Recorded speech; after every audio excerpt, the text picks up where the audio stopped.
Korom Gachagua kineno mano to nyiso nwadhi weche motenore kod oro to kod ngaji makoro kwako counties mathoth e pachoka kendo ganda mathoth kod jamni neno matek ka gidwaro kony. Jalup jatend piny Kenya Rigathi Gachagua wacho ni saa koro chopo ma piny Kenya nyaka gol pache keto geno mare koth mar siro chenro mag pur.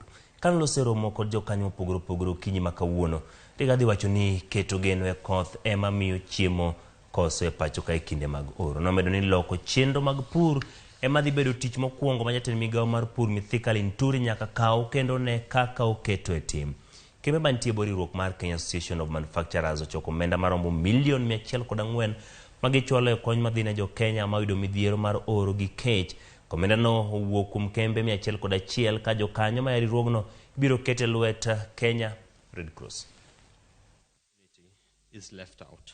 This calls us all to support those affected through the provision of food, assistance to the households that are currently food insecure, ensuring that we are taking care of the severely and moderately malnourished, as well as the livestock which have been heavily impacted.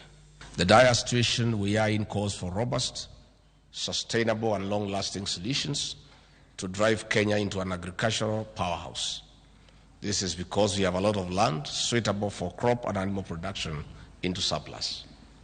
When we reach the surplus production, it will support our economy beyond the current contribution of 22.4% to the GDP, while creating more than 40% of jobs. We must no longer rely on rain-fed agriculture amid threats of climate change and other calamities like locust invasions.